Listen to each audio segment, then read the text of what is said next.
moi, les déplacements dans la journée, même sans faire beaucoup de kilomètres, je pense que c'est entre 2 et 3 heures facilement. Les bouchons, J'avoue que la circulation dans Toulouse, c'est une catastrophe. les accidents, on nous rentre dedans. Quand je suis fatigué, je sors du boulot et tout, on est crevé, on veut prendre la bagnole, c'est hyper dangereux, quoi.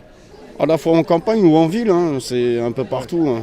Parce que sur certaines choses, on nous fait les trucs, on n'a pas le droit de ceci, cela, nanana. Mais par contre, on ne regarde pas les personnes qui n'arrivent plus à conduire, qui sont des dangers publics sur la route. Les chauffeurs, ça manque pas, il y en a en pagaille. La voiture de nos sociétés. Comment mesurer son importance ? Elle se lie à travers des aspects aussi variés que les accidents de la route. Même en baisse depuis 20 ans, on en comptabilise près de 60 000 aujourd'hui. Ils ont provoqué la mort de près de 3 500 personnes et en ont blessé plus de 70 000 autres. La première question qui vient à l'esprit tout de suite, c'est la sécurité. S'il y a des défaillances techniques, parce qu'il y a des défaillances techniques en tout, comment on fait ? La technologie peut effectivement nous rendre service dans le domaine de la sécurité. Je n'ai pas confiance en cette technologie. Moi j'ai pas confiance, mais en même temps j'ai pas confiance dans les attractions et les fêtes foraines, donc Je pense que ça crée moins d'accidents. Il y aura certainement de temps en temps des bugs, mais bon, faut faire confiance à la modernité. Ça ne peut pas être plus accidentogène que la circulation actuelle que l'on connaît. Il est hors de question d'autoriser sur nos réseaux, dans nos rues, des véhicules autonomes insuffisamment sécures qui feraient soudain bondir la mortalité, la sinistralité routière. Qui dit accident, dit assurance. Les 41 millions de voitures assurées en France représentent un marché de 18,5 milliards d'euros de chiffre d'affaires, l'équivalent du PIB d'un pays comme le Népal. Ce monde sera moins risqué parce que dans 90% des cas, aujourd'hui, les accidents sont la cause d'une faute humaine. Tout ça doit être redondant, c'est-à-dire sa géolocalisation, il doit la déduire en croisant les informations données par un bon nombre de systèmes, 3, 4, 5, 6, qui soient des systèmes complètement différents, de telle manière que si l'un tombe en panne, on a d'excellentes chances qu'il y en a au moins un autre qui ne soit pas en panne et qu'il y en ait suffisamment pour avoir une information qui reste d'une excellente qualité et suffisamment précise. Automation can improve the safety of a vehicle because it avoids any human failure. Un accident, comment on fait là ? Je sais pas. Qui est en tort ? Voilà, tout ça. Je sais pas, c'est très complexe tout ça. Quid de la responsabilité du propriétaire du véhicule ou du véhicule lui-même. le problème c'est est-ce que ce sera le constructeur, est-ce que ce sera le programmeur ? Je serais quand même pas rassuré. J'aurais du mal à faire confiance à la machine. Honnêtement, laisser mon enfant seul dans une voiture qui sera guidée automatiquement. Ma grosse crainte, c'est d'être enfermé dans une voiture et ne plus pouvoir en sortir. On constate une sensibilité plus importante des conducteurs, des citoyens, à l'erreur matérielle plus qu'à l'erreur humaine. Je pense que c'est un changement de mentalité qui va s'opérer parce que, heureusement ou malheureusement, la machine se trompe moins que l'humain. Demain, les utilisateurs des véhicules autonomes n'auront vraisemblablement plus besoin de s'assurer. En cas d'accident d'une voiture autonome avec une personne, qui est responsable ? Est-ce que c'est le fournisseur d'accès Internet ?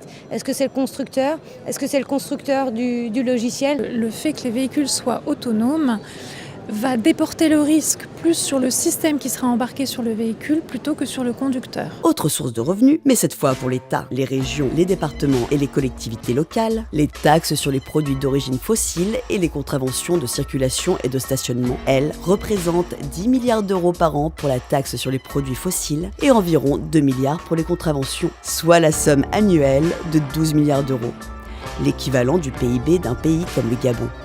Il ne faut pas oublier une autre facture, celle des embouteillages qui s'élève aujourd'hui à 17 milliards d'euros, et encore plus à l'avenir, 22 milliards annoncés en 2030. Notre territoire est façonné par les infrastructures routières. Elles couvrent plus de 1,5 million d'hectares, soit 3% du territoire, et gagnent du terrain. L'équivalent d'un département comme le Val d'Oise a été recouvert en seulement 6 ans.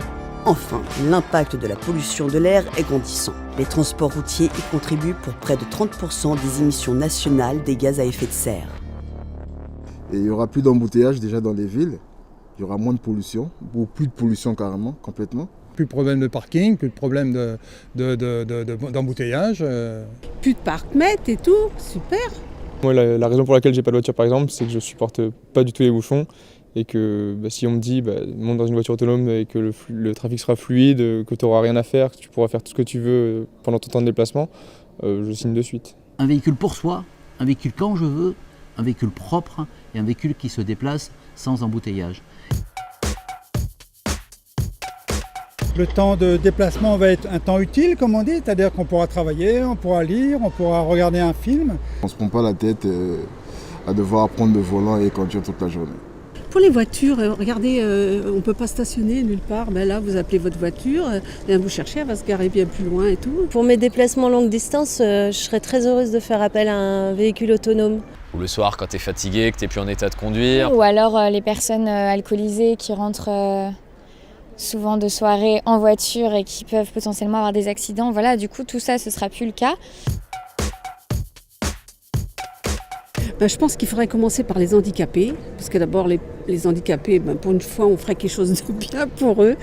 La voiture autonome pour les personnes à mobilité réduite, c'est effectivement indispensable, puisque ça leur permettrait de réaliser beaucoup de déplacements sans les problématiques qu'elles rencontrent aujourd'hui.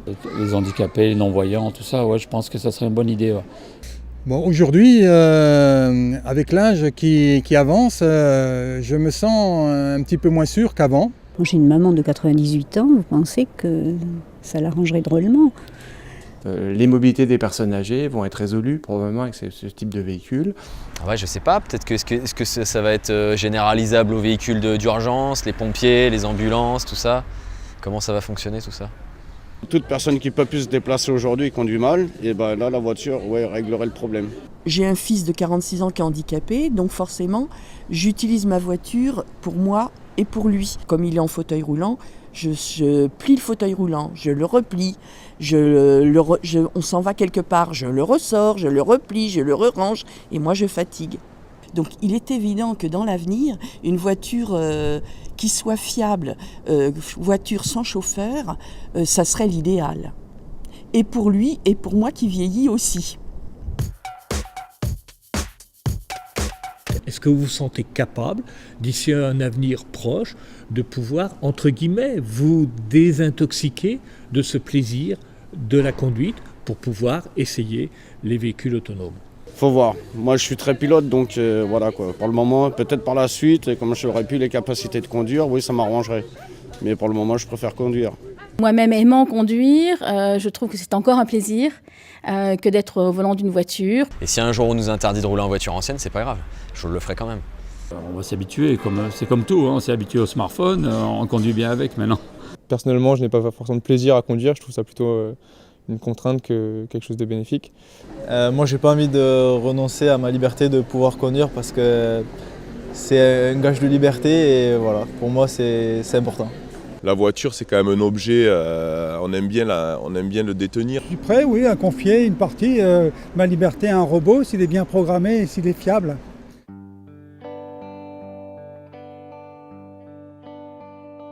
Le véhicule autonome va libérer votre attention. Comment imaginez-vous ce temps libéré? Alors, je vois assez bien une machine à café. Qu'est-ce que je pourrais bien faire? Ça dépend ce qu'on a le droit de faire déjà. Est-ce que je peux avoir un lit, je peux avoir une bibliothèque, je peux avoir un bar, une télé? Une bonne cafetière. Une connexion Wi-Fi forcément. Pour notre travail, on pourrait faire peut-être les papiers, les trucs comme ça, qu'au lieu de passer du temps à la maison, on le ferait dans le véhicule pendant le temps de transport. Je trouve aussi que c'est un bon moyen de faire des rencontres et pourquoi pas créer des espaces conviviaux pour que les gens également qui ne seront pas sur un écran puissent discuter entre eux. Là, il faut tout, il faut le café. Pourquoi pas des sièges transformés en lit? Je vais me régaler de me détendre. Ou même dormir. Un petit bisou en roulant, par exemple. Moi, dans mon véhicule sans chauffeur, la nuit, je trouve un chauffeur et je fais l'amour.